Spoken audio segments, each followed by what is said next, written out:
Good afternoon or evening to all of us. How are we doing today? Well, I'm so excited to be here. I'm interacting with all 16 regions in Ghana. That's amazing, isn't it?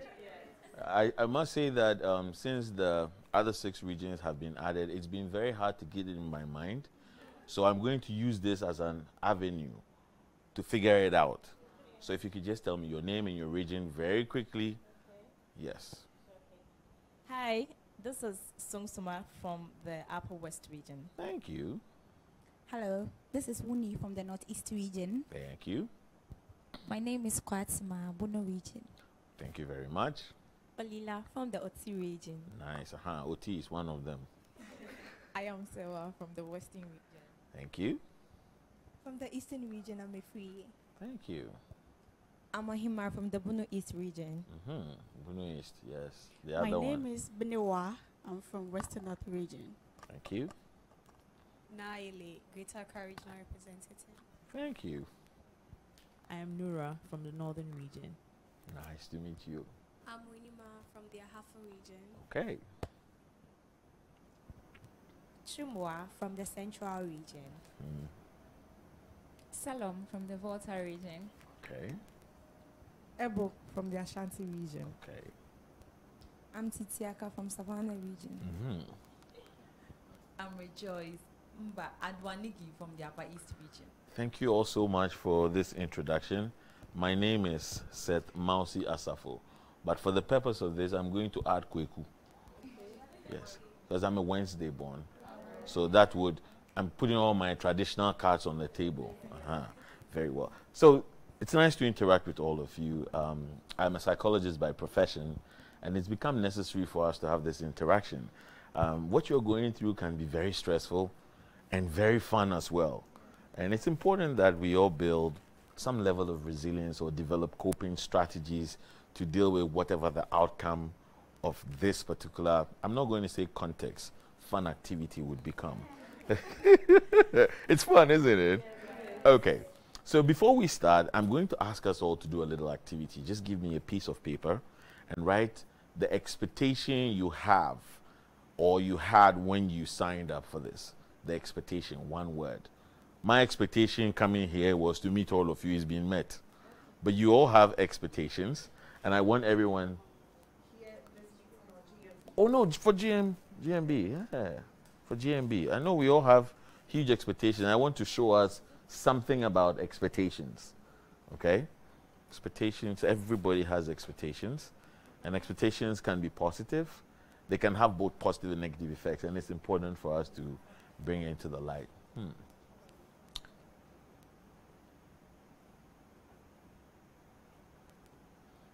Great.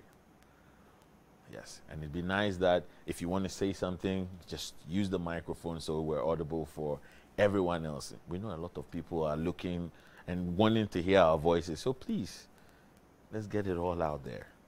Okay, once you're done writing, you can just rip it out of your beautiful diaries, just a little one, and I'll come round for them. I don't want you to get up. I'll come round for them. Are we ready? Yes. Okay, so let me start from here. You're not done? Okay, everyone should just put it on the table for me. We come in one after the other. I'm just trying to make it as easy as possible. Got one.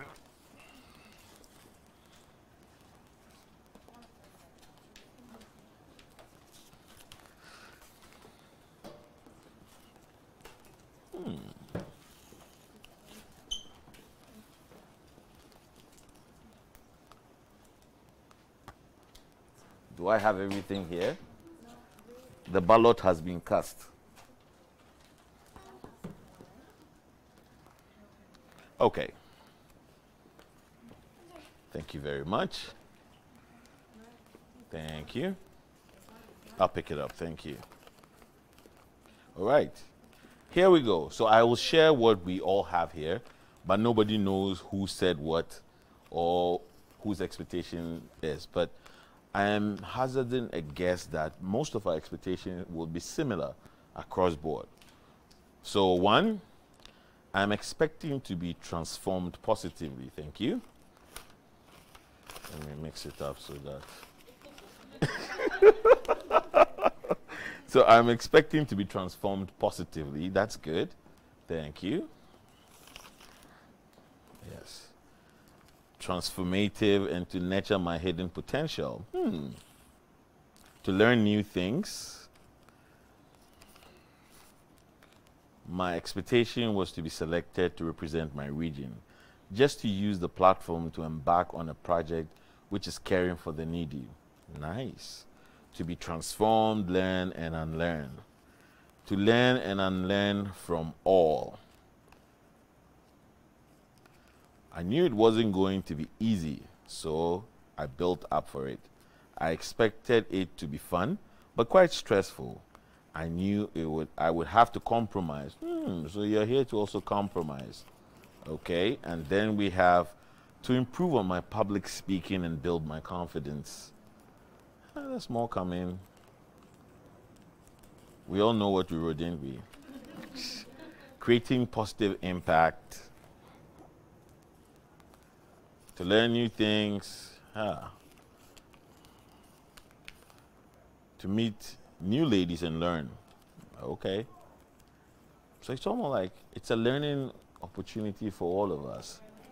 But nobody is saying anything about winning. The crown. I like that. So short. It's just like the crown. Okay, yeah. Let's look out for not only for the crown, another one, but when I leave, I want to be influential in society. Great. Let's see. We have be groomed into a redefined woman in the society. And then we have be better than I came here. And the last but not the least is my expectation is to have the platform and use that to work on my project. These are very great expectations. Now, there's an interesting thing about any expectation, which is that when expectations aren't met, what do you think happens? So you know what? You've all been through disappointments before. Is that so? I'll tell you mine. And it's funny also. See, when you get a disappointment in a relationship.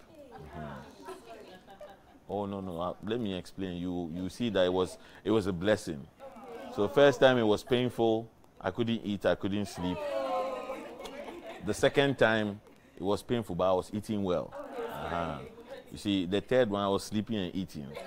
And then afterwards it became, here we go. Next. So expectations definitely can bring about disappointment. And many of us are never ready to meet any disappointment.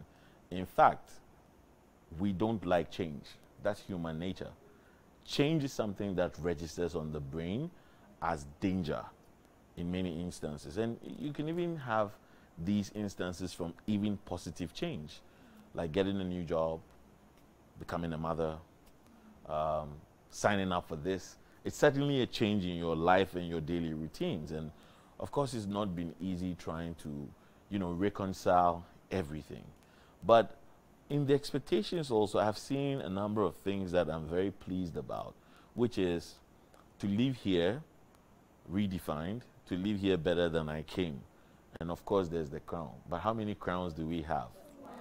And that means that there's going to be some disappointment along the road for all of us, except one person. And maybe they might not even expect to get the crown. How does it feel to think about it that way?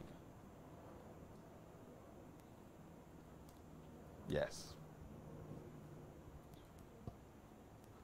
I have psyched my mind, personally. I have just psyched my mind that anything can happen. Okay. And even if all 16 ladies are at par in intelligence, in capabilities, they may just write our regions and ballot the winner.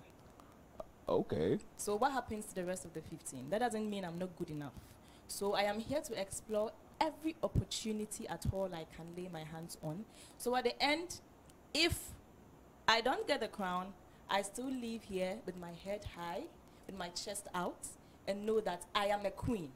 regardless of the crown. So it's just psyching my mind. Thank you very much. That's very positive and very optimistic. And sometimes we'll say, you know, there's this concept of what we call toxic positivity, where we don't acknowledge that there's any evil. Like, it's always keep your head straight, be happy. Well, psychologists believe that it's important to also acknowledge the other side. And an awareness of maybe negative emotions is important for us to be able to thrive. At the end of this, you would have built not only lessons or knowledge, but you would have also built resilience. The resilience to deal with life, because this is a simulation of life, essentially.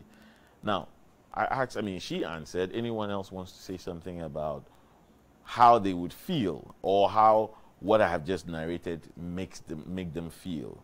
Because I'm kind of putting out a reality that says, yes, we're all here, we're smiling, but we are all aiming for the crown. So there's some small competition, healthy jealousy in the background, isn't it?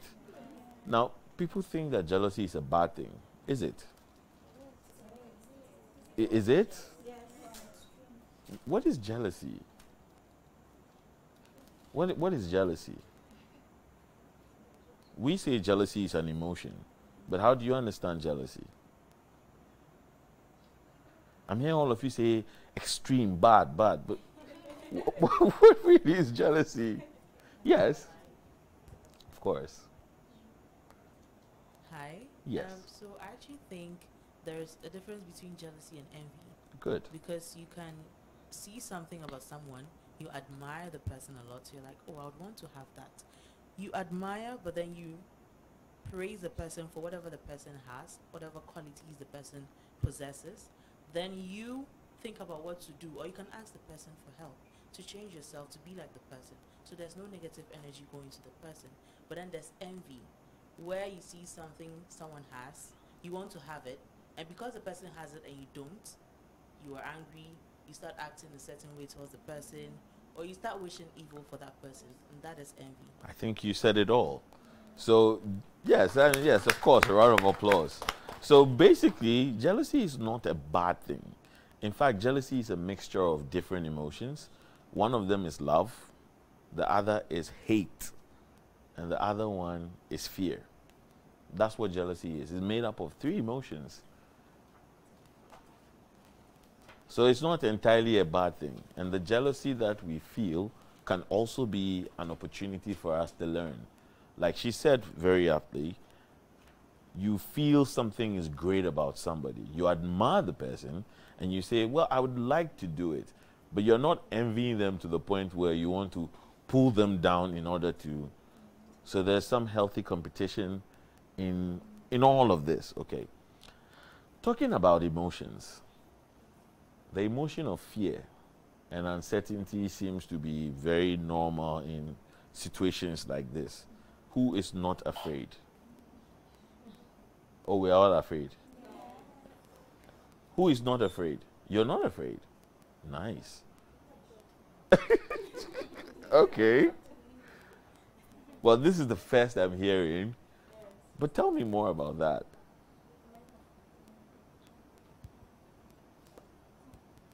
Personally, I'm not afraid of anything that comes my way. I believe it's God's plan. If He plans for you to go far, far, far, and that's your way, you go.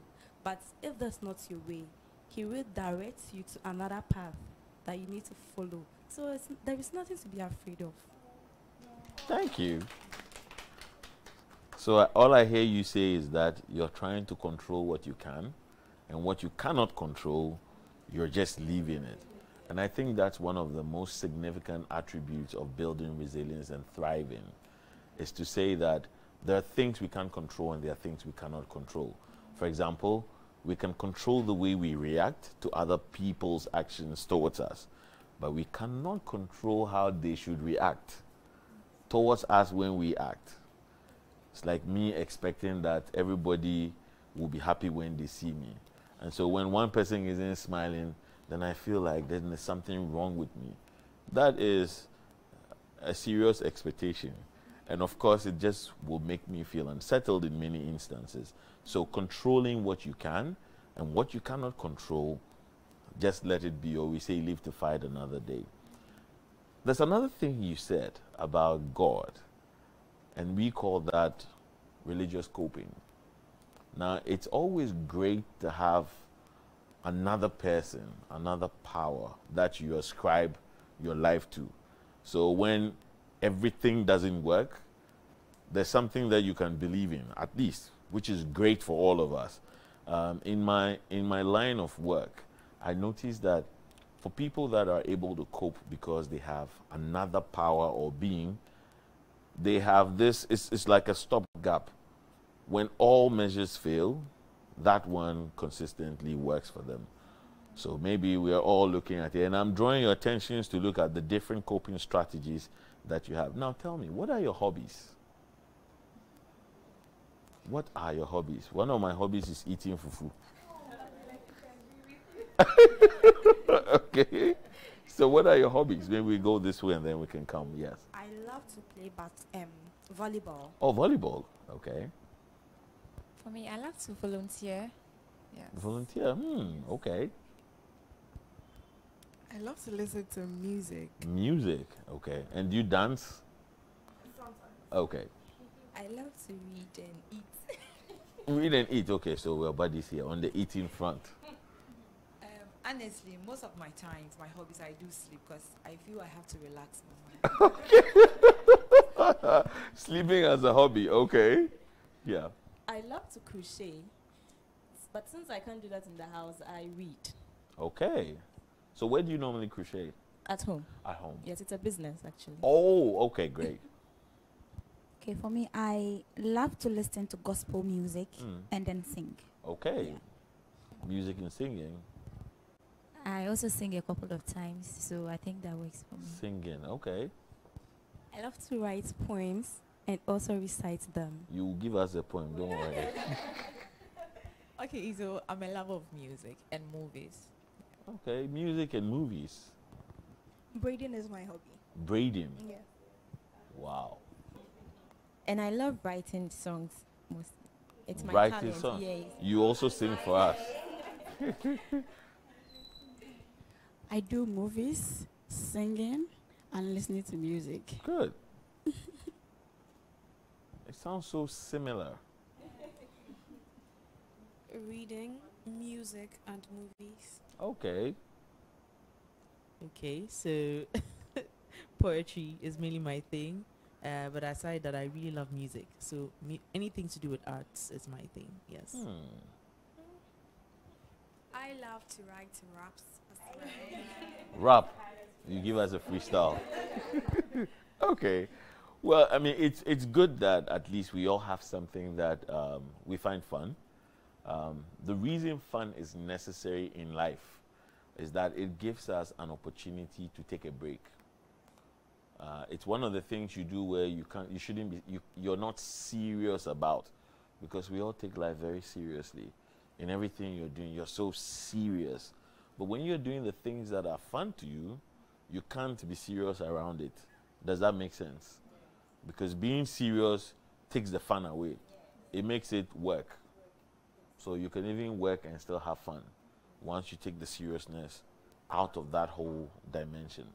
Now, there's a lot of expectation on you by your regions. How does that feel to carry the whole region on your head? Everybody's shaking their head, yes. So, in as much as you feel proud to be the representative for your region, it feels like it's so much work, because literally everybody is looking out for what you are bringing every week, what you are doing to make the region proud. So you tend to be pressured. It's like you have to go the extra to make sure that you are giving them what they actually want. Yes, So sometimes you have to sacrifice sleep, food, I mean a lot of things. So it's crazy. When you carry your region, I think she wanted to say. Another thing about human beings, you cannot please everyone, even if it's a small group of people. So looking at the entire region, you know, the pressure is very high and expectations are so high.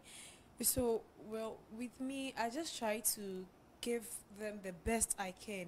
You know, like every part of me I can present, I do. If I can go extreme, I do. If I can't, I make sure I'm doing myself proud and the region proud. Yes. I also believe in God's will. In as much as my region are rooting for me and expecting me to do more, I think if it's not God's will, it's not happening. So I believe in what I can do, learn, and then leave the rest to God. All right. Mm-hmm. It is not easy. It is overwhelming. But I think if you have some people in your corner who are always pushing you, you have maybe a group of people, oh, Salom, today you did so well. Even though you know that you didn't do well, but you've done so well, next week, push up. Even though they are people saying, oh, she didn't do well, she didn't, but the group of people who are there, they're going to call you, oh, you did so well. So having somebody at your back to always encourage you is something that so like a support system, right? Yes. Okay. I mean, you said something interesting. There are people who are giving you thumbs up, and there are people who are giving you thumbs down. Yes. Now let's go to the thumbs down, because those are, we might consider as criticisms to some extent. How does it feel to be criticized, especially when you know that you're giving it your best shot? And of course, social media can be a savage place to be. Yes. So me, honestly, like every week that passed by, I make sure I ask myself, last week, how did I perform? This week, did I add 1 mark to what I had? If yes, then that is it for me, because I believe it's a gradual process. You don't just wake up one day and you are there. So it's a gradual thing for me, and that is what, and I think every day, if I see that improvement, I feel I've achieved something. Okay. Okay. Yes. People are criticizing you. How does that feel? I also think you can't see yourself perform. They see you. So in as much as you feel you did well, if you really want to learn, you sit yourself down and you ask yourself, because there are always the truths and the It says no. When we frown, our muscles get tensed up. There's something there. Prepare us for a fight. It seems very simple, but that's the reality. And so if you go on stage and you start to feel that you are tensing up, you feel it in your muscles. Your muscles start to tense, and your brain picks on that. And it makes it even more unlikely for you to come back to a place where you are calm. So today we are going to do some calming techniques.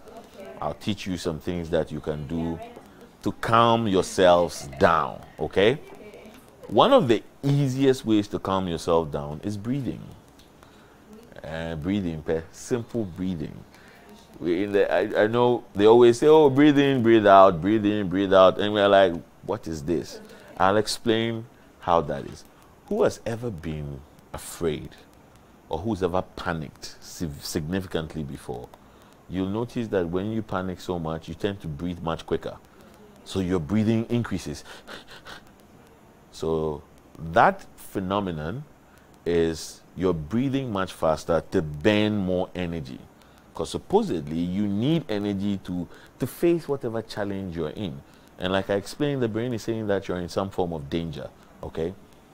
When you're going to bed, your breathing changes significantly. You take long, deep breaths when you are sleeping. See, like now we're breathing more like in and out, in and out. When you sleep, it's more like in, out for a long period of time. So the brain is able to understand that and says that we are sleeping. Our breath has changed to long breaths, which means relaxation. So you can use the same trick to calm yourself down. Wow. You can use that same trick. And I'll teach you a couple of breathing techniques. The very first one we're going to do, I want all of you to put one on your chest, one hand on your stomach, and let's have a look at something. Okay. So we're going to breathe in, okay? Breathe in, and out. Let's do it again. Breathe in, and let it out. You are all not breathing well. You know why? Your chest is moving. No, when you're doing, we call it diaphragmatic breathing, okay? Those are deep breath. It's your stomach that moves first. Because your lungs are not here, they are down. So in diaphragmatic breathing, your stomach will fill first before your chest. So you have to all practice, because that is the kind of breathing that gives that potency of relaxation, okay? So diaphragmatic breathing, your stomach will move first before your chest. Now, we have a number of them. We call something either the square breathing, okay? And in square breathing, all you do is, if you take in air for 5 seconds, you let it out in 5 in that sequence, and you call it like you're going through a square, okay? Now, the one I really want to teach you can also make you sleep. It's called, and by the time we're done, a lot of us will start yawning. So just prepare, okay? We call this the 4-7-8 breath. Okay? 4-7-8 breath. So we're going to inhale air as we count to 4, and then we're going to hold it. So pardon me, you breathe in as we count 4. So I say breathe in 1, 2, 3, and 4, and you hold it there. So air is not going in, air is not coming out, and we count till 7. And then you start to let it out, but you don't let it out. The usual would be, and let it out, and you just drop it. In this instance, we don't do that. We're going to let it out very gradually as we count 8. Does that make sense? Yes. So we breathe in once we count 4, we hold it for 7 seconds, and then we let it out as we count till 8. Don't worry, you don't have to count. I'll do the counting for you. And I won't do it because I don't want to sleep. I've done it so much that once I do it, I'm just like, I'm gone. So because you are new to this, it might take some time for you to start. Okay, so we're going to start. Are we ready? Yeah. So breathe in, and 1, 2, 3, and hold 2, 3, 4, 5, 6, and out 2, 3, 4, 5, 6, 7, 8. Great first round. Let's go for a second round. Okay, so breathe in, and 1, 2, 3, and hold 2, 3, 4, 5, 6, and out 2, 3, 4, 5, 6, 7, 8. Excellent. Well done, guys. Well done. Now, notice this. The reason why you hold is in diaphragmatic breathing, the diaphragm actually moves, okay, and sits on something we call the vagus nerve. Now, once it sits on it, is the yawning has. I told you. Didn't I say the yawning will start? Very good. It's okay to yawn because you've done this, and it also means that you did it very well. Okay, it means you did it very well. So, once it sits on the vagus nerve, it stimulates the brain to release all those feel-good chemicals that says everything will be fine. So just before you go to stage, you find that your heart is beating. Pum, pum, pum, pum. Take your time and just do some breathing. In the breathing, remember, the longer the breath, the more it pauses the action of the heart. When your heart starts to beat, your brain will say we are in danger. There's a problem somewhere. But you can manually control that by taking in these long, deep breaths. And then you start to confuse the mind. But how can my heart be beating when I'm breathing so slowly? No, then it means that all is well. And then you calm down. So that's one amazing technique for calming down in the face of anxiety. Breathing. There are other sequences of breathing that I'll teach in other interactions that we will have, okay? Now, when you're under a lot of stress, what do you do? What do you do? What works for you? Let me ask that way. What works for you? I'll tell you what works for me. Video game. Yeah, so I love video games. Singing and music. Singing and music, good. I think praying and movies. Praying in movies. Wow. Writing. Writing. I let everything out. My Excellent. poetry and Excellent. movies. Yeah. Excellent. Yes. Sleeping. Sleeping. Okay. It's interesting that you're able to sleep during stress. Then it must not have been that stressful. Okay. I also sleep too. You also sleep. That's After good. My brain, I'm just sleeping. I'm relaxed for myself. Okay. Yes. For me, nothing seems to work out. Hey. Even if I'm sleeping, the brain is talking plenty and I'm all over. So nothing seems to work out for me. Very good. Don't worry. Today we'll stop that for you. Something will start to work. Now, in all that you said, there was something I noticed which was important, which is that you stayed present. You see, when you're writing, you're staying present. When you're singing, you're staying present. And being present means that your brain is not wondering and thinking about possible situations or what? Problems. As you all sit here, I can tell you your biggest problem. Or your biggest fear or your biggest worry, I can tell you. Should I tell you? Okay. Prophet Seth will start working. I tell you, this is what it is, and you can all relate. Your biggest problem is not now. It's about the future. I lie. Your worries about the next minute, the next hour, the next day, the next month. That's where your problem is. Exactly. That's the reality. And that tells you how powerful your brain is. Consistently diving into the future where you have no control. And then your imagination starts to run wild. So I told some people that if you start imagining that there's a wild creature chasing you, okay? In your mind's imagination, even if you jump a wall, the creature will develop wings and fly over the wall, which keeps that worry, that fear, that anxiety just going on and on and on and never dies away. And the easiest way to get around it is to do what? Stay present. Keep yourself focused on something. It can be as simple as asking yourself, what is the color of this room? The moment you start to look out at the colors and name them, your mind starts to come back to its present. We call it grounding. You start grounding yourself so your mind is not what? Running away. There are other extreme ways, like pain.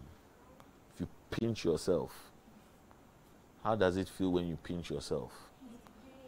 Your mind comes, you are brought back into reality very quickly. It's like when you're sleeping in a car and the driver decides, I'll teach you a lesson, bumps a huge pothole.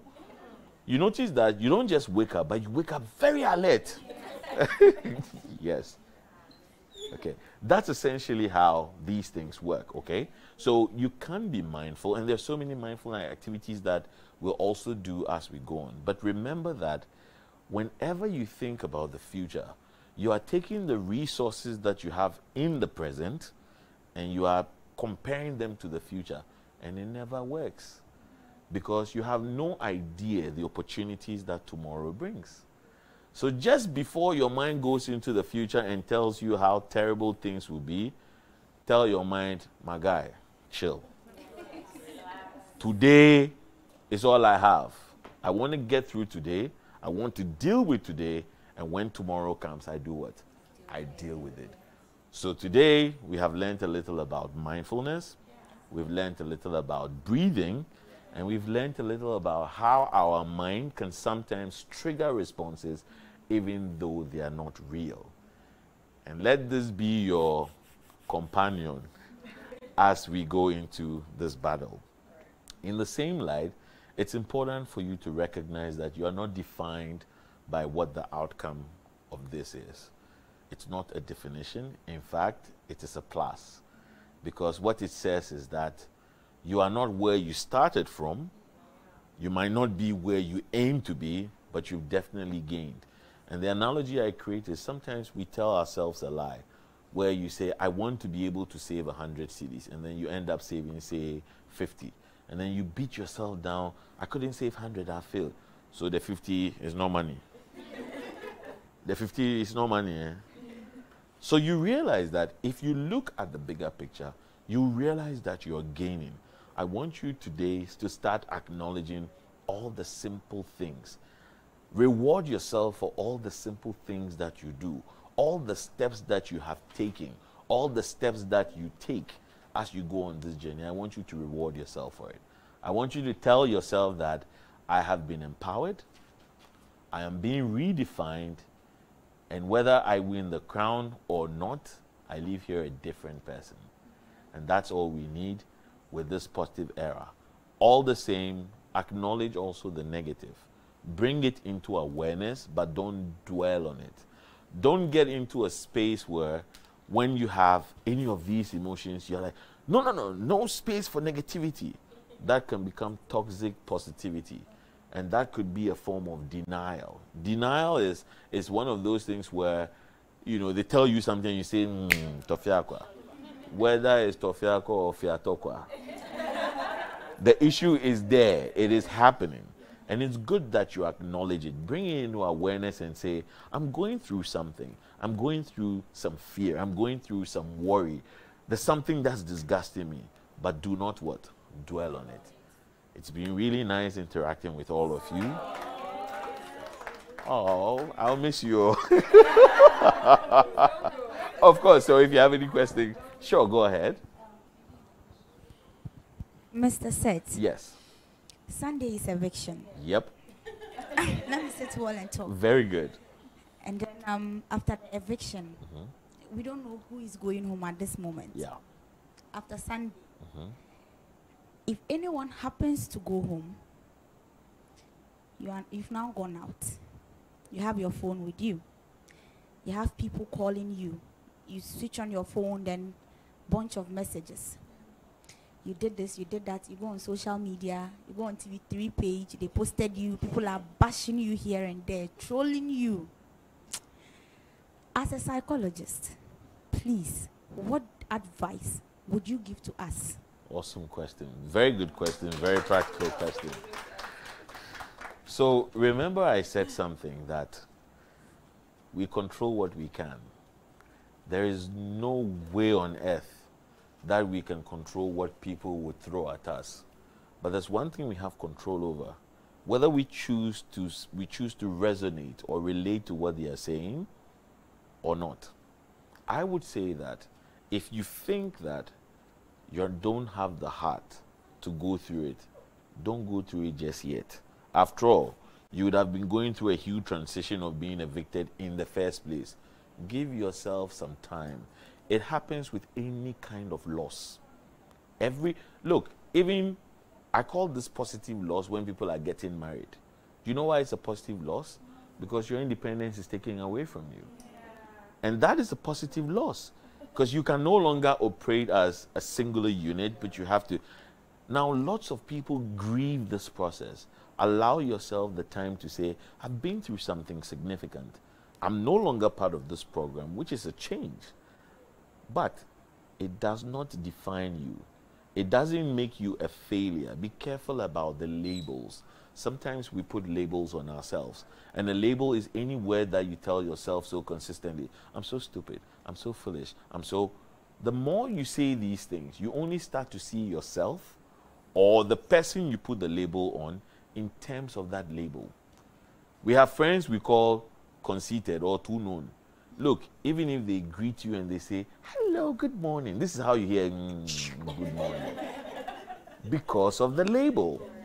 It's simply the label. So you have to be extremely cautious of the labels that you're telling yourself. Like I'm saying, you have been through a significant transition. Don't be in a hurry. Many people have not been through it like you have. On that note, we draw the curtains on today, and we'll definitely interact again. Have a wonderful rest of the day.